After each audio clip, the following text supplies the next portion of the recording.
विनय करी सम्मान, तेहि के कारज सकल शुभ, सिद्ध करे हनुमान।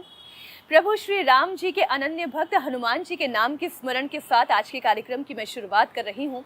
नमस्कार, आप देख रहे हैं इंडिया टीवी। आपके साथ मैं हूँ मीनाक्षी जोशी। अयोध्या में श्री राम जी का भव्य मंदिर बन रहा है। 22 जनवरी 2024 को इसकी प्राण प्रतिष्ठा होने वाली है। प्रधानमंत्री नरेंद्र मोदी भी पहुंचने वाले हैं। इस वक्त हर आम और खास हर व्यक्ति के मन में एक ही जिज्ञासा है, ये मंदिर कितना भव्य बन रहा है, कितना सुंदर बन रहा है। इसके आधारभूत संरचना से लेकर इस मंदिर के निर्माण में होने वाले व्यय, एक एक जानकारी लोग जानना चाहते हैं। और इसीलिए आज राम भक्ति से लेकर राष्ट्र भक्ति, राम मंदिर के निर्माण से लेकर राष्ट्र के निर्माण तक हर विषय के हर पहलू पर सारगर्भित चर्चा करने के लिए बेहद खास मेहमान हमारे साथ इस साक्षात्कार में मौजूद हैं। हमारे साथ श्री राम जन्मभूमि तीर्थ न्यास के कोषाध्यक्ष स्वामी गोविंद गिरी जी महाराज हैं। बहुत बहुत स्वागत स्वामी जी आपका। स्वामी जी, इस वक्त हर आम और खास, जैसा कि मैंने कहा, व्यक्ति यही जानना चाहता है, राम जी का घर बन रहा है। सदियों सालों की तपस्या, इतने राम भक्तों की आकांक्षा, उसका प्रतिफल मिल रहा है उन्हें। ये मंदिर कितना सुंदर बन रहा है, लोग जानना चाहते हैं। इस मंदिर को अधिक से अधिक सुंदर बनाने का प्रयास न्यास ने पहले से संकल्प करके किया है और तमिलनाडु से, कर्नाटक से, आंध्र से, गुजरात से, महाराष्ट्र से, इन समस्त प्रांतों से आए हुए कारीगर और इन समस्त प्रांतों से आए हुए सामग्री के उपयोग से यह मंदिर अतीव सुंदर बनना चल रहा है। बस केवल एक हमारी थोड़ी सी अड़चन रही। इस मंदिर का जो मूल नक्शा तैयार किया गया था वह संतों ने पिछले कुंभ में तैयार किया था और हमारे सारे वरिष्ठ संतों के उसके ऊपर हस्ताक्षर है। इसलिए लोगों को तो ऐसा लगता है कि ये सबसे भव्य दिव्य मंदिर बनना चाहिए, सबसे ऊंचा भी बनना चाहिए। लेकिन हम लोगों ने उस एक डॉक्यूमेंट के कारण, उन संतों के संकल्प के कारण एक सीमा का अनुभव किया। हम उनकी बात को किसी भी प्रकार से तोड़ना नहीं चाहते थे। इसलिए उन्होंने जिस ढांचे को, जिस प्रकार के मंदिर के प्रारूप को सुनिश्चित कर लिया था सर्वसहमति से, उसमें हम लोग केवल 2 प्रकार का परिवर्तन कर सके। एक तला उसका बढ़ा दिया, एक बात, और उन्होंने 3 शिखरों का वहाँ पर प्रस्ताव रखा था। हमने उसमें और 2 शिखर जोड़ दिए। तो इतना हम कर पाए हैं। तो आकृति से, आकार से ये मंदिर लोगों की अपेक्षा के अनुसार बहुत बड़ा नहीं है, फिर भी उसके भीतर की जो कलाकृति है वह संपूर्ण भारतीय संस्कृति का प्रतिबिंब उसमें दिखे, इस प्रकार की है। और पग पग पर आपको वहाँ पर भारतीय कला कौशल का दर्शन होगा, भारतीय संस्कृति का दर्शन होगा और संपूर्ण देश का प्रतिबिंब उस एक मंदिर के निर्माण में आप सबको मिलेगा। मैं ये कहूँगी कि ये बहुत बड़ी चुनौती है। एक ऐसा काम आपने अपने हाथों में लिया है और एक ऐसी भूमिका में आप हैं, आप कोषाध्यक्ष की भूमिका में हैं। आपको एक एक व्यय का ख्याल रखना है, चाहे वो नींव का निर्माण हो, छत का निर्माण हो, आंगन हो। जैसे कि मैंने शुरुआत में कहा, स्वामी जी, ये प्रभु का घर बन रहा है, ये आस्था का घर बन रहा है, ये संस्कृति का घर बन रहा है। तो स्वामी जी, शुरुआत में अनुमानित लागत कुछ तो मन में लेकर चले होंगे। देखो, अनुमानित लागत के अनुसार पहले ऐसा सोचा गया था कि 400 करोड़ लगने चाहिए, जो कि मेरा मत नहीं था, लेकिन ऐसा विचार प्रचलित हो गया। तुरंत हम लोगों के ध्यान में आया कि हम लोगों ने बहुत कम सोचा है, और उसके पश्चात 1100 करोड़ का विचार हम लोगों ने किया। 400 से 700, 700 से 1100 और लगभग 1400 करोड़ का व्यय इसमें होने वाला है, ऐसा हमारा आज का अनुमान है। अब ये जो बढ़ता गया, इसके कुछ कारण भी थे। हम लोगों को भी पता नहीं था कि किस प्रकार की चुनौती हमारी प्रतीक्षा कर रही है। किसी भी बहुत बड़े भवन का निर्माण उत्तम नींव के बिना नहीं हो सकता, और वहां पर नींव बनाने के लिए कोई हम लोगों को आधार ही नहीं मिल रहा था। संपूर्ण उस टापू में, उस स्थान में कितनी भी खुदाई करने पर भी कहीं पर भी हमें पत्थर नहीं मिला, केवल बालू बालू ही मिलती गई, रेत मिलती गई। ऐसे में हम लोगों का व्यय भी उस फाउंडेशन के बनाने में, उस नींव के निर्माण में अपेक्षा से अधिक हुआ, समय भी अधिक लग गया। क्योंकि उसके लिए अब जब बालू में ही बनाना है, रेत में ही बनाना है, और वो 1000 वर्षों तक टिकेगा, इस प्रकार का बनाना है, तो आवश्यकता थी कि हम किसी भी प्रकार का वहाँ पर और कम विचार न करें। देश के जितने भी विशेषज्ञ हैं, आईआईटी रुड़की के हैं, आईआईटी हैदराबाद के हैं, आईआईटी खड़गपुर के हैं, आईआईटी कानपुर के हैं, उन सब लोगों से परामर्श करते हुए कैसे वहाँ पर नींव ऐसी बनाई जाए कि जिसके कारण इस मंदिर को कभी किसी प्रकार की क्षति न हो। अब ये सब विचार करने में, इन सारे एक्सपर्ट्स, इन विशेषज्ञों के एक मत तक आकर के पहुँचने में, उनके वहाँ पर आकर के निरीक्षण करने में, और समय भी बहुत लग गया, कुछ व्यय भी हुआ, लेकिन न हमें उस व्यय का मराल है, न उस समय का भी है। हम देख रहे थे कि 500 वर्षों के पश्चात जब ये बन रहा है, तो इसको उत्तम से उत्तम बनाना चाहिए, और किसी भी प्रकार का समझौता इस मंदिर के निर्माण में हम लोगों को किसी भी बात को, किसी भी पहलू को लेकर के नहीं करना चाहिए। लोगों की आकांक्षा, पीढ़ियों का सपना और संतों के हृदय की वह तीव्र लालसा अब साकार हो रही है। इसलिए हम इस पूरे गंभीर अंतःकरण के साथ इस मंदिर के निर्माण में लगे रहे। जब मैंने आय पूछी कि कहाँ से आए और कितना व्यय, तो जब हम अपने घर का निर्माण करते हैं तो घर के मुखिया की एक सैलरी होती है, वहाँ से घर का निर्माण होता है। केंद्र जब कोई योजना चलाती है, जब वो कोई संस्थान बनाती है, तो केंद्र का पैसा होता है, वो भी जनता से ही आता है।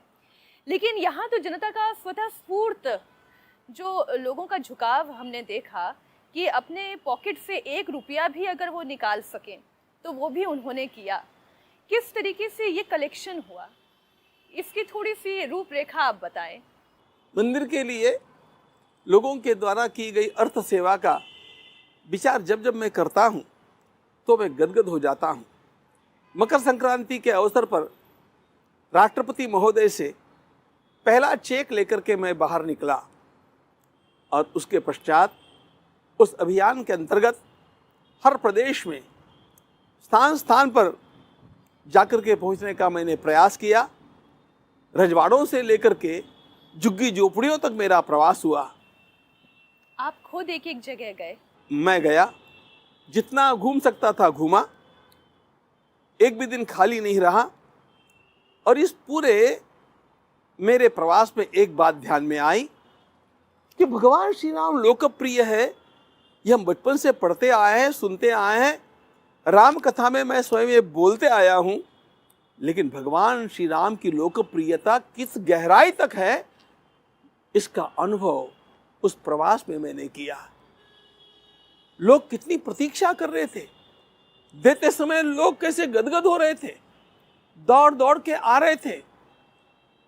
अपने पास इतना ही है इसका दुख भी उनको हो रहा था। किसी से मांगने की आवश्यकता नहीं पड़ी, एक भी स्थान से हम लोगों को मांगने की आवश्यकता नहीं पड़ी, केवल लोगों तक जानकारी पहुंचने की आवश्यकता थी। लोगों में उत्साह था। मुझे प्रसंग याद आते हैं। मैं अपना व्यक्तिगत प्रसंग एक बतलाना चाहूंगा। मैं अपने वेद विद्यालय को देखने के लिए गया। परभणी जिले में एक छोटे क्षेत्र में वो विद्यालय है। मैं वहां के मंदिर का दर्शन करके बाहर आया तो वहां पर झाड़ू लगाने वाली हमारी एक सेविका खड़ी थी। वो कुछ तो भी लेकर के खड़ी थी और संकोच से मेरी ओर देख रही थी। तो मैंने उसके पास जाकर के पूछा, क्या बात है? तो उसने कहा, आप अयोध्या में राम जी का मंदिर बना रहे, मेरी इतनी सेवा पहुंचाएंगे? उसने मुझे 20 रुपयों का नोट दिया। वो केवल 20 रुपयों का नोट था, लेकिन मुझे वो 20 लाख से भी अधिक था, क्योंकि वो देते समय उसके भीतर जो भाव जगे थे वे भाव अनमोल थे। मैं नगर के एक स्थानक में गया। एक महात्मा से मिलने के लिए मैं गाड़ी से उतर करके जा रहा था। ठेला चलाने वाला एक पैंट पहना हुआ युवक दौड़ता आया, महाराज महाराज। मैंने कहा, क्या बात है भैया? उसने कहा, राम जी के मंदिर के लिए मैं 100 रुपये देना चाहता हूं, आप लेंगे? हमने मांगा नहीं था। वो ठेला चलाने वाला एक गरीब था, लेकिन वो दौड़ करके आया, उसने देना चाहा। सारे लोगों के अंतःकरण में भगवान श्री राम के प्रति कैसी श्रद्धा भरी है और वो किस गहराई तक है, इसके ऐसे अनगिनत उदाहरण मैंने उस समय अनुभव किए। और तब मुझे पता चला कि मैंने अभी तक राम को पूरी तरह जाना नहीं है। राम लोगों के प्राण के स्पंद में बसते हैं और इसकी अनुभूति देने के लिए ये पूरा पर्व मेरे काम आया। लोगों की अपार श्रद्धा देख करके हम अभिभूत होते रहे। स्वामी जी, राम को जब आप राष्ट्र का प्रतीक, धर्म का प्रतीक, संस्कृति का प्रतीक कहते हैं, सामाजिक समरसता का प्रतीक भी राम जी को कहा जाता है। क्या कभी ऐसा हुआ कि जो हिंदू धर्म से नहीं है, हमारी संस्कृति यानी हिंदू पद्धति को मानने वाला नहीं है, किसी और धर्म को मानने वाला धर्मावलंबी भी आया चंदा लेकर? आप कभी भी मेरे जन्म ग्राम में आकर के एक बार मेरे गांव के मेरे मुसलमान भाइयों से मिलिए। मेरे गांव के ही मुसलमान भाई, यानी मेरे जन्मस्थान के मुसलमान भाई, जब वास्तव में मेरा उस गांव में जाने का प्रोग्राम था नहीं, कार्यक्रम नहीं था, उधर से मैं कहीं और जाने वाला था, लेकिन गांव के लोगों ने आकर के मुझे रोका, आपको चलना पड़ेगा कहा। उसमें मुसलमान भाई भी थे और उन्होंने मुझे मस्जिद में ले जा करके जय श्री राम के नारे लगाते हुए 51,000 रुपयों की दान राशि अर्पण की। एक उदाहरण देखो, ये मस्जिद में हुआ है और मस्जिद में मेरा सम्मान उन्होंने पहली बार नहीं किया।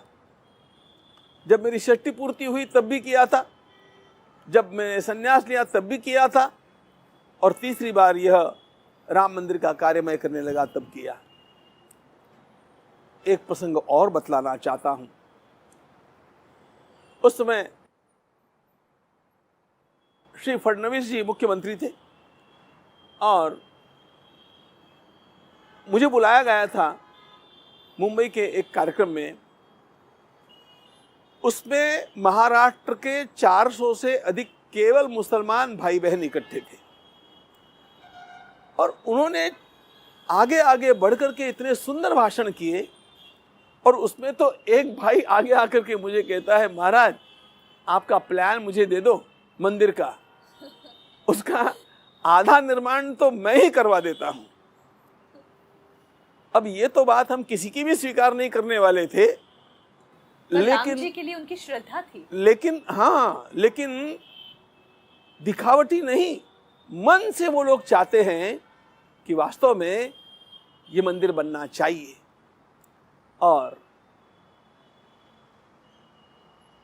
बाहर जिस प्रकार का प्रचार हम देखते रहे हैं, जैसा रंग इसको दे दिया गया हिंदू मुसलमानों के संघर्ष का, उन लोगों में ये भावना रही जो मैंने देखी कि ये हिंदू मुस्लिम संघर्ष नहीं है, ये राष्ट्र के आक्रांताओं के विरोध में राष्ट्रीय शक्तियों को जगाने का कार्यक्रम है। ये जान करके वो लोग हमारे साथ हो रहे थे और इसलिए इसमें इन सब लोगों का सहयोग है, ऐसा मुझे अत्यंत समाधान के साथ कहना है। स्वामी जी, जब इतना भव्य मंदिर बन रहा है और आपने कहा बहुत बड़े एकड़ में ये मंदिर फैला हुआ है, तो फिर आसपास जब भूमि का अधिग्रहण होना शुरू हुआ तो इस दौरान भी बड़ी सारी चुनौतियां आई होंगी। इस न्यास में आते हुए जब प्रथम बैठक हुई, प्रथम बैठक में मेरा स्वयं का यह प्रस्ताव था कि 67 एकड़ की भूमि भगवान श्री राम के मंदिर के लिए मुझे बहुत सीमित लगती है और इसलिए हम लोगों को कम से कम 108 एकड़ भूमि संपादित करनी चाहिए। ये मेरा ही प्रस्ताव था, मेरा सुझाव था। सब लोगों को अच्छा लगा और धीरे धीरे उसका आरंभ भी हुआ। अब इसमें बहुत सारी कठिनाइयां आती ही है। अयोध्या में जाकर के कोई भी छोटी सी भी भूमि लेना चाहेगा, उसको समस्याओं का सामना करना ही पड़ना है। 100% तो नहीं कहूँगा, लेकिन 98% अयोध्या की भूमि में इसी प्रकार का आपको कुछ न कुछ व्यवधान खड़ा होता है, ऐसा अनुभव आएगा। तो हम लोगों को भी हुआ, लेकिन हमारे साथी जो वहाँ के निवासी भी है और मंजे हुए हैं, उन लोगों ने धीरे धीरे इस प्रकार से लोगों को समझाते हुए और भूमि का संपादन का कार्य चालू रखा। अभी तक हम अपने लक्ष्य तक नहीं पहुँचे हैं, लेकिन मेरा विश्वास है कि कुछ दिनों के पश्चात हम लक्ष्य तक पहुँच जाएंगे।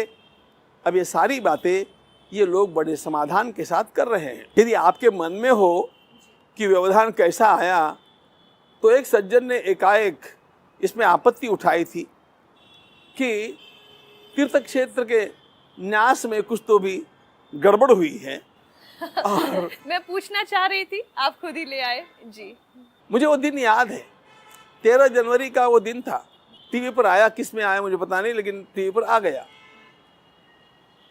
उसी दिन पुणे का सारा प्रेस मेरे सामने आकर खड़ा हो गया कि आप कोषाध्यक्ष है, ये क्या गड़बड़ चली है, इतनी सी भूमि के लिए इतनी बड़ी राशि दे दी गई।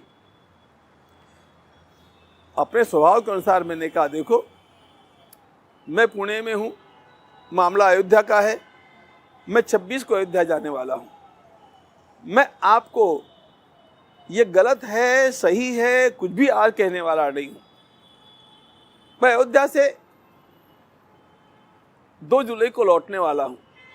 उस दिन आप आ जाइए, आपको जो चाहिए मैं सब कुछ बतला दूंगा। 26 जून को मैं अयोध्या गया। तब तक रोज रोज अखबारों में भी और बहुत लंबी चर्चा चली और कागज दिखा दिखा करके चल रही थी कि ये वो डॉक्यूमेंट्स राम मंदिर में घोटाला हुआ है। हाँ, ऐसा ही था। 26 जनवरी को मैं पहुंचा तो वहां का सारा मीडिया मेरे सामने। अब मुझे अनुमान तो था ही कि ये होना ही है। मैंने उनसे कहा कि मैं अभी आकर के पहुंचा हूं, मैं आपको एक समय दे रहा हूं। 1 जुलाई को सायंकाल 5 बजे आप सब लोग मणिराम छावनी में आ जाइए। आप आइए ऐसा नहीं, आपके जितने भी भाई बंधु है सबको बुलाइए। I will face all and I will clarify everything. I am bound to. लेकिन मैं ये सब करूंगा, आज नहीं, मैं एक एक पन्ना जांचूंगा। और वास्तव में 3-4 दिन लगा करके हमने सारे डॉक्यूमेंट्स की जांच की। मैं अपने साथ अपने चार्टर्ड अकाउंटेंट्स और वकील लेकर के गया था। उन्होंने पूरी जांच की, उसका स्टेटमेंट बनाया और हमने लखनऊ से इस केस को लड़ने वाले हमारे वकील साहब को भी बुला लिया। मेरे स्टेटमेंट को उन्होंने ठीक से जांच लिया दूसरे दिन मीडिया को मैंने वो स्टेटमेंट बांट दिया। लगभग 40 लोग थे उस समय मेरे सामने, सबको एक एक प्रति दे दी और मैंने कहा मैंने एक एक पन्ना, एक एक कागज देखा है और मैं आपको विश्वास के साथ आज कह रहा हूं, जो कुछ हुआ है वह अत्यंत योग्य हुआ है। किसी भी प्रकार का कुछ भी गैर व्यवहार इसमें नहीं हुआ। वो पर्चा संजय सिंह जी को भी पहुंचवाया था आपने, आम आदमी पार्टी के नेता जिन्होंने आरोप लगाया था। आजकल वो खुद जेल में हैं, उनके ऊपर ईडी की, आईटी की कार्रवाई चल रही है। उनको पहुंचाने जितना महत्व मैं उनको देना नहीं चाहता था, क्योंकि सत्य जब प्रकाशित होता है तो अपने आप अंधकार चला जाता है। मैंने कहा था कि मैंने सब क्लियर आपको कर दिया है, जो पूछना है पूछ लीजिए। थोड़ा बहुत पूछने जैसा था, पूछने जैसा कुछ था ही नहीं जब मैंने लिख करके ये सब कुछ दे दिया था। फिर मैंने कहा सुन लीजिए, अब मैं आपको एक चुनौती देता हूं, you can take it as a challenge. हमें आज भी अधिक भूमि की आवश्यकता है। जिस मूल्य में हम लोगों ने, मेरे साथियों ने भूमि को खरीदा है, उस मूल्य में आप में से कोई भी या देश में से कोई भी हमें यदि भूमि दिलाता हो तो 100 एकड़ भूमि की हमें आवश्यकता है। आप आकर के दिलाइए, वी आर रेडी टू पे। उस मूल्य में दिलाइए। कौन आने वाला था? क्योंकि वो मूल्य जो था वह बहुत कम मूल्य दिया गया था, योग्य मूल्य दिया गया था। और उसके पश्चात कभी भी प्रसार माध्यमों में इसके प्रति, इसके बारे में कुछ भी नहीं आया।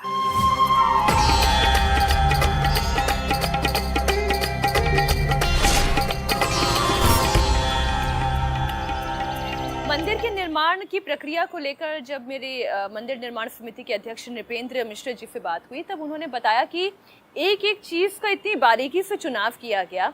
अब पत्थर भी आने हैं तो बंसी पहाड़पुर के पत्थर आएंगे, अगर मार्बल भी लगना है तो मकराने का मार्बल लगेगा, मकराना राजस्थान का जिला। इन सब में भी तो बहुत व्यय हुआ होगा, क्योंकि पत्थर का चुनाव आप और लकड़ी की बात क्यों नहीं कर रही? लकड़ी हमारे महाराष्ट्र से आई है। गुजरात से आई, महाराष्ट्र से आई।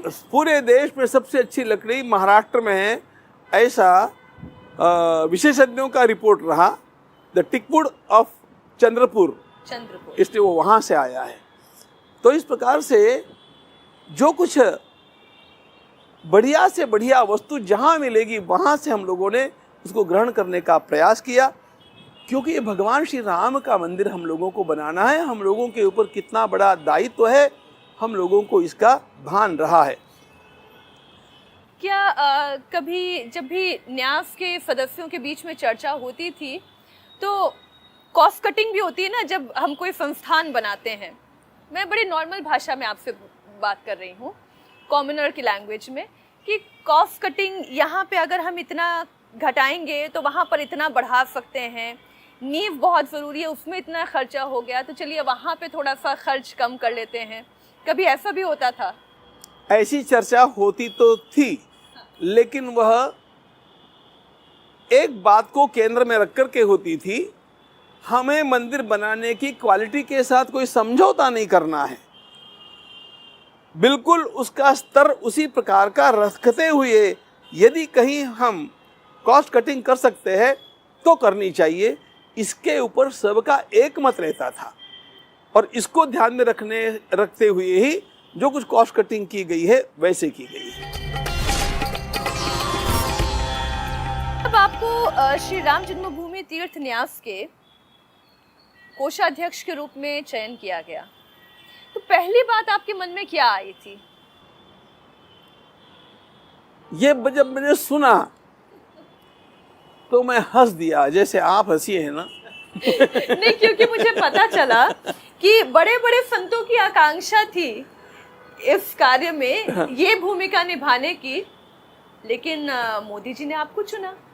तो जब ये, अब आपने कहा कि बड़े बड़े संतों की आकांक्षा थी, ये बात मुझे हमारे माननीय, देखो हम योगी जी का उल्लेख जब करते हैं ना तो पूज्य भी करते हैं, क्योंकि वे हमारे लिए महंत भी है, बड़े महंत, वरिष्ठ महंत है। तो पूज्य योगी जी ने मुझे कहा था कि महाराज बहुत लोगों ने प्रयास किया था इसके लिए, लेकिन भगवान ने आपको बुला लिया। मैंने कहा मैंने तो सोचा भी नहीं था, इच्छा भी नहीं की थी, लेकिन भगवान ने जब इस प्रकार से मुझे यह सेवा का अवसर दिया है, तो जब कोषाध्यक्ष के रूप में मेरे नाम का चयन हुआ तो मैं इसलिए मुस्कुरा दिया कि अब ये मेरी नई परीक्षा है, क्योंकि मेरा अर्थ के साथ कोई संबंध नहीं, बिल्कुल नहीं। हमारा महर्षि वेदव्यास प्रतिष्ठान है जो 36 वेद विद्यालय चलाता है पूरे देश में, जम्मू से कश्मीर तक, और वेदर्षि तपोवन नाम का महाविद्यालय उन्होंने निर्माण किया है। ये सारा काम जिस प्रतिष्ठान से होता है, जिसका संस्थापक अध्यक्ष मैं रहा हूं, उसके भी किसी चेकबुक पर मेरा हस्ताक्षर नहीं होता है। Not that I don't sign it, I am not a signatory even. मैं इतना उससे अलिप्त रहा हूं और इतना आपको कोषाध्यक्ष बना दिया। और ये झमेले में मुझे डाल दिया गया। झमेला। लेकिन मैंने उसको इस दृष्टि से लिया कि भगवान श्री राम परीक्षा लेना चाहते हैं, और मुझे विश्वास था कि हमारी माता जी सीता जी की कृपा से मैं इस परीक्षा से उत्तीर्ण होकर के निकलूंगा। अब ऐसा खेल तो चलते ही रहता। जब आप कोषाध्यक्ष के रूप में चयन कर लिया गया आपका, तो योगी जी से जो आपकी बात हुई वो तो आपने बताई, मोदी जी से बात हुई? मोदी जी से बात तो बहुत सारी हुई, लेकिन मुझे क्यों बना दिया गया ये मैं कह को पूछूं उनको। हम लोगों की एक पद्धति है, आपको ये काम करना है, ये निश्चित हो गया, उस काम को करना है।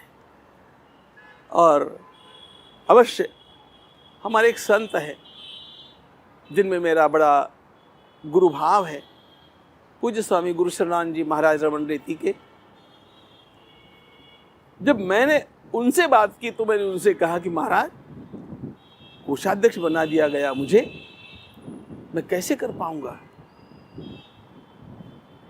तुरंत उन्होंने कहा जिसने आपको बनाया है वो आपको वो क्षमता भी देगा कि आप इसको उत्तम रीति से कर सकेंगे।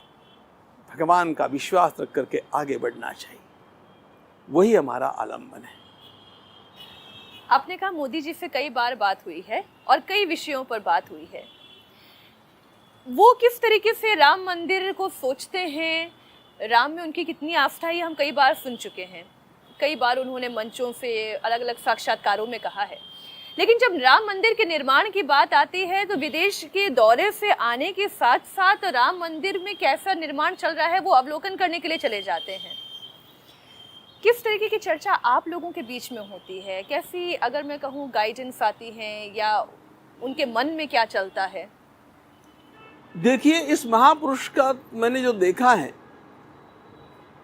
वो हर बात को बड़ी गहराई से सोचते हैं, और जिस समय जिस बात को सोचते हैं उसमें पूरी तरह एकाग्र हो जाते हैं, उसके बारीक बारीक पहलुओं का विचार करते हैं। और इसीलिए अनेक बार जब जब मिलना हुआ, कोई न कोई अच्छा सुझाव उनके द्वारा आता गया, या विशेष जानकारी लेने का उनका प्रयास दिखा। मंदिर बन रहा है, यहाँ पर दिव्यांगों का प्रवेश कैसे होगा, ये उनका प्रश्न रहा। मंदिर का जब भूमि पूजन होना था, कार्य का शुभारंभ, तो उसमें क्या क्या होना है ये हम लोगों ने बताया। तुरंत उन्होंने कहा कि जो बीच में आपने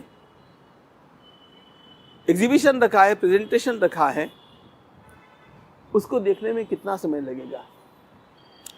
तो हम लोगों ने कहा 20 मिनट लगेंगे। उन्होंने कहा देखो, मेरे आने से 1 घंटे पहले संत वहां पर बैठे हुए होंगे, उनको और 20 मिनट प्रतीक्षा करवाना मेरे लिए अच्छा नहीं है, इसलिए आप इसको ड्रॉप करो। संतों को मेरी प्रतीक्षा नहीं करनी चाहिए, जितनी अनिवार्य है उतनी ही हो, लेकिन जहां हम कट कर सकते हैं उसको कट करना चाहिए। सामने वाले को किसी प्रकार से, और जब वे विशेष रूप से संत होते तब उन्हें किसी प्रकार से कष्ट नहीं पहुंचना चाहिए, उनकी मर्यादा रहनी चाहिए, सम्मान रहना चाहिए, उनका भाव होता है। अभी आगामी 22 तारीख की भी एक बात आपको बतला देता हूं। जो मंच बनना है, लगभग नीचे से ऊपर उन सीढ़ियों के अंतर के कारण 14 फीट ऊपर मंच रहेगा, हाइट। उनको ये मान्य नहीं था। हमारी अब जब अंतिम बैठक हुई, जब हम निमंत्रण देने के लिए गए थे, उन्होंने कहा ना इतनी ऊंचाई पर मुझे नहीं रहना चाहिए, आप किसी भी प्रकार को नीचे लाओ, कम से कम आधे हाइट तक लाओ। लेकिन हमारे इंद्रपेंद्र जी ने कहा कि इंजीनियर्स ने सभी प्रकार के ऑप्शंस टटोल लिए हैं और वो उसमें बैठता नहीं है। अब बैठता ही नहीं है, कहने पर उनको स्वीकार करना तो अनिवार्य था। लेकिन हमने अनुभव किया कि वो उनको बहुत अच्छा नहीं लगा। उनको लगता है कि संतों के और मेरे बीच में कम से कम अंतर रहे। सुरक्षा की दृष्टि से, औपचारिकताओं की दृष्टि से जो रहना है वो तो ठीक है, लेकिन ये बहुत ज़्यादा हो जाता है। इस प्रकार से हर बात की ओर देखने का उनका एक विशिष्ट पहलू होता है। अब सादी बात है, हम जब मिलने गए तो 5:15 बजे का समय उन्होंने दिया था और 5:15 बजे वो दरवाजे में खड़े थे हमारे स्वागत के लिए। 5:15 से 6:30 तक 1.25 घंटा हम लोग साथ में बैठे। हम लोगों ने औपचारिकताओं के पश्चात पहला प्रश्न उनसे किया कि ये कार्यक्रम कैसे करना है। उनका उत्तर क्या था? राम जन्मभूमि तीर्थ क्षेत्र के न्यासी मंडल के रूप में आप पधारे हैं, कार्यक्रम आपका है, आप मुझे बताइए मुझे वहां पर आकर के क्या करना है। जैसा आपका निर्देश होगा वैसे मैं करूंगा। अब ये बात एकाध प्रधानमंत्री के मुख से निकलना, that shows his culture, that shows his humility, that shows his tenderness. ये सब कुछ उनमें दिखता है। तब फिर हमने बताया कि ऐसा ऐसा हमने सोचा है। फिर जो जो हमने सोचा है उसमें बारीक बारीक प्रश्न वो करते रहे। जैसा कि हमने कहा कि पहले आपको जटायु के स्मारक के पास जाकर के वहाँ पर जटायु जी के विग्रह को, उनकी मूर्ति को पुष्पांजलि अर्पित करनी चाहिए और उसके पश्चात मंदिर की प्रतिष्ठा के लिए जाना चाहिए। जटायु भगवान श्री राम के लिए बलिदान करने वाले समस्त हुतात्माओं के प्रतिनिधि हैं, प्रतीक है।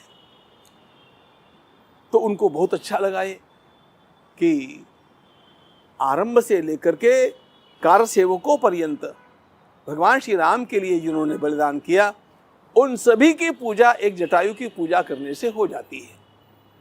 That's fine.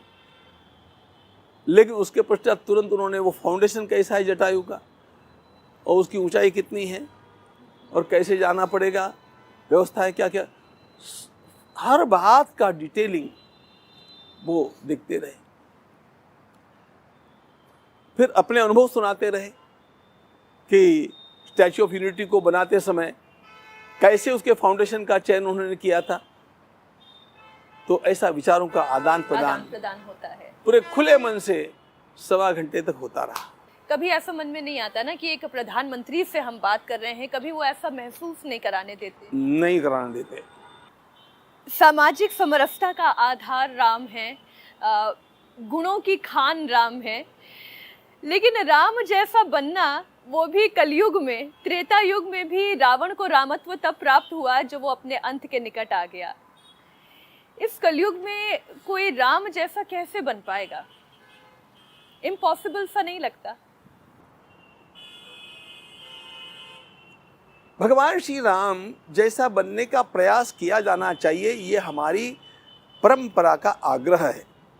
रामादिवद वर्तितव्यम, राम जैसा बनने का प्रयास करो।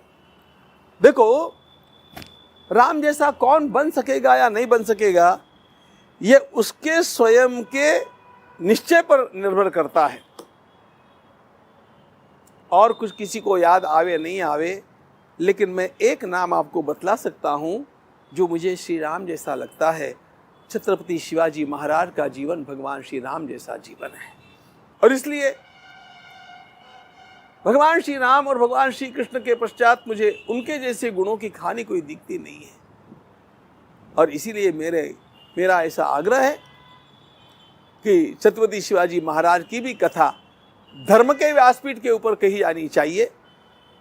और पूज्य स्वामी रामदेव जी महाराज ने मुझे निमंत्रित किया है कि आगामी चैत्र नवरात्रि में छत्रपति शिवाजी महाराज की कथा, राजर्षि शिवाजी की कथा मैं पतंजलि योगपीठ से आरंभ करूं। अब एक दूसरी बात मुझे आपको बतलानी है। शिवाजी महाराज की बात अपने स्थान पर है, लेकिन हम राम जैसा बन सके चाहे न बन सके, लेकिन सही क्या है और गलत क्या है, इसका निर्णय करते समय हम राम का मापदंड अपने सामने रखें। क्योंकि हम लोगों को किसे सही कहा जाए, किसे गलत कहा जाए, इसका विवेक ही नहीं रहता है। भगवान श्री राम हमारे जीवनादर्श है। इसका अर्थ यह है कि सही गलत का निर्णय करते समय आपको उसके साथ तुलना करके सोचना चाहिए। अच्छा, एक बात और है।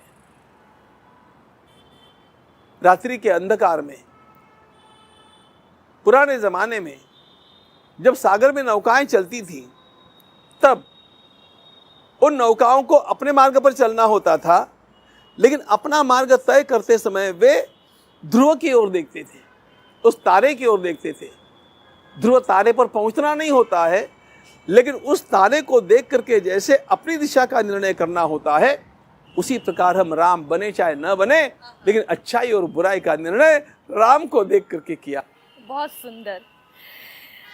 स्वामी जी, आप भारत भक्ति कथा करते हैं, और इस भारत भक्ति कथा के जरिए नचिकेता से लेकर चाणक्य तक राजनीति की रूपरेखा क्या होनी चाहिए? नचिकेता से लेकर के नेताजी तक। हाँ, ठीक है, मॉडर्न सिविलाइजेशन में आ जाते हैं। मैंने वैसा ही किया है। मैंने यही कहा है, चारों वेदों से चंद्रयान तक और नचिकेता से नेताजी तक। तो नचिकेता से नेताजी तक राजनीति के सूत्र और राजनीति करने का मापदंड क्या होना चाहिए? क्योंकि मैं सटीक शब्द भूल रही हूँ जो मैंने आपकी कथा में सुना, उसमें आप ये बता रहे हैं कि करुणा होनी चाहिए राम के जैसी, वो करुणा जो उन्होंने शबरी के प्रति दिखाई, लेकिन जब वो युद्ध करने के लिए गए तो वो वीरता और वो शौर्यता भी होनी चाहिए। तो राजनीति के अंदर एक बैलेंस स्ट्राइक करना बहुत मुश्किल है। कई बार कहते हैं कि काजल की कोठरी है, दाग लग जाते हैं। राजनीति में कैसे होगा वो बैलेंस स्ट्राइक, कैसे होगा? जिसको राजनीति करनी है उसे सबसे पहले शत्रु मित्र का विवेक करना आना चाहिए। पहली बात ये बाहर की राजनीति के लिए, और अपने स्वयं को जब राजनीति के लिए योग्य बनाना है तब उसे योग्य और अयोग्य का निर्णय करने आना चाहिए। देखो, ये सारी बातें विवेक के ऊपर अधिष्ठित होती है। We must have that discretion, what is right and what is wrong. और ये वही कर सकता है जिसने अनेक महापुरुषों के जीवनों को पढ़ करके अपने चित्त को, अपनी बुद्धि को प्रगल्भ बनाया है। क्योंकि घिसे पिटे नियमों से जीवन नहीं जिया जाता। Life is not mathematical, neither it is logical, it's a chemistry. और इसलिए किस समय मुझे कैसा व्यवहार करना चाहिए, यह नीति हमारे भीतर जागृत हो जाए। मैं कृष्ण नीति पर भी बोलता हूं। नीति का अर्थ क्या होता है? Patterns of behaviour. और patterns of behaviour differ according to the situation as well as according to the relation। मैं किसके साथ कैसा व्यवहार करूंगा इसका एक नियम घिसा पिटा नहीं होता है। मैं किसके सामने हूं और एक अंदर एक सारी परिस्थिति कैसी है, इसको देख करके नियम होते हैं। तो इसलिए अब स्वामी जी, राजनीति का जो अभी नियम चल रहा है कि कुछ अच्छा हो चाहे कुछ बुरा हो, हर चीज में राजनीति ढूंढी जाती है। अब संसद में अगर हमला भी हो जाता है तो राहुल गांधी आरोप लगाते हैं नरेंद्र मोदी पर कि ये सब उनकी नीतियों की वजह से हो रहा है। चंद्रयान की अगर सफलता हो जाती है तो वो तो वैज्ञानिकों की सफलता थी। अगर मोदी जी पिछली बार ना जाते तो ये सफलता पहले ही मिल गई होती। इस तरीके के जब कटाक्ष किए जाते हैं, देखिए, सोचनीय बात यह है कि हम लोगों की नैतिकता का और समझन का स्तर बहुत नीचा गिर गया है। कभी कभी किसी राजनीतिक पार्टी का विरोध करते करते हम देश का ही विरोध करने लग जाते हैं। ऐसा नहीं था, लेकिन हम पतन की कगार पर बहुत आगे फिसल गए हैं। मुझे प्रसंग याद है। देखो, देश है तो पार्टियां रहेगी, पार्टियां हैं तो विरोध रहेगा, विरोध है तो कभी कभी नोकझोंक भी होगी, मंथन होता रहेगा, कभी कभी तीखी भाषा का भी प्रयोग होगा। ये सब तब होना चाहिए जब हम आपस में कुछ बातचीत कर रहे हैं या आपस में कुछ व्यवहार कर रहे हैं, चुनाव आदिकों की बेला है। लेकिन जब राष्ट्रीय मुद्दे उठते हुए, उस समय तो हम सब का स्वर एक होना चाहिए। मुझे याद आता है, हम छोटे थे उस समय, लेकिन पाकिस्तान का आक्रमण हुआ और अटल बिहारी वाजपेयी जी ने इंदिरा गांधी जी का वर्णन हमारी दुर्गा ऐसा किया था। ऐसा वर्णन उनके मुख से होना एक बहुत बड़ी बात थी, क्योंकि उनकी वाणी सुनी जाती थी, वो महत्वपूर्ण वाणी थी। लेकिन देश के एक सेनानी के रूप में उन्होंने जो वर्णन उस समय किया वो सटीक था। विपक्ष है इसलिए आलोचना नहीं की अटल जी ने। रेसिप्रोकली यूनो में हिंदी में भाषण करना था। इंदिरा जी ने अपनी पार्टी के किसी आदमी को नहीं भेजा, भारत का प्रतिनिधि बना करके उन्होंने अटल बिहारी वाजपेयी जी को भेजा। यह आदान प्रदान होना चाहिए, यह स्वस्थता होनी चाहिए। उसे कहते हैं राजनीति, वह है राजधर्म। अभी जो चला है वो राजनीति है नहीं, वो बहुत नीचे गिरी हुई गंदगी है। हमें ये भान रखना चाहिए, और ये भान रखने के लिए हम लोगों को इजराइल की ओर देखना चाहिए।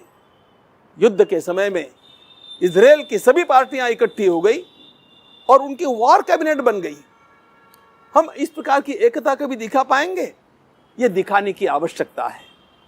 राष्ट्र पहले, पार्टी बाद में, यह जागरण होने की आवश्यकता नहीं, लेकिन जब राजनीति की बात होती है ना, तो फिर सब कहते हैं कि देखिए 24 का चुनाव नजदीक है, अयोध्या में राम मंदिर का निर्माण हो रहा है, भारतीय जनता पार्टी इसे अपने हित के लिए भुनाने का प्रयास करेगी।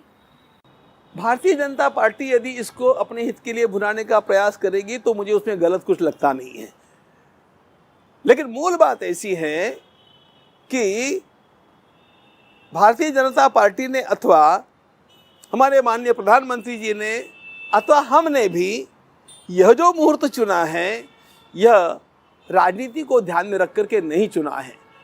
जिनके दिमाग में राजनीति भरी हुई होती है, उनको राजनीतिक सारी बातें सूझती है। हम लोगों ने तो ये विचार किया कि इतने वर्षों तक भगवान रामलला कपड़े के तंबू में रहे हैं। आप मुझे बताइए, रहने के लिए योग्य घर आपका बन गया और आप यदि कहीं टपरी में रह रही है, कहीं दूर छोटी झुग्गी झोपड़ी में रह रही है, तो तुरंत आकर के हम पहले अपने घर में निवास करना आरंभ कर देते हैं और अगला घर बनने का चालू भी रहता है। हम उसी भावना से, उस कोमल भावना से हम लोग भगवान रामलला को उनके भव्य दिव्य पवित्र स्थान में लाकर के विराजमान करना चाहते हैं। और वह समय अब आया है। हमारी दृष्टि में तो भगवत भक्ति है, लोगों की दृष्टि में भी भगवत भक्ति है। अब जिनकी दृष्टि में राजनीति है वो राजनीतिक विचार कर सकते हैं। ये जो 22 तारीख का चुनाव है, चयन है, ये जो 22 तारीख है, ये मुहूर्त क्या खास है इस मुहूर्त में, ये थोड़ा बताएं। ऐसा है, बहुत कोई खास बात ऐसी बात नहीं है। हमें यह कार्य अब जल्दी से जल्दी करना था।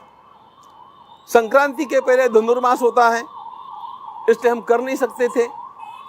धनुर्मास में ये काम नहीं होते हैं, वो मलमास कहलाता है। 25 तारीख से 25 जनवरी से माघ मेला आरंभ होता है।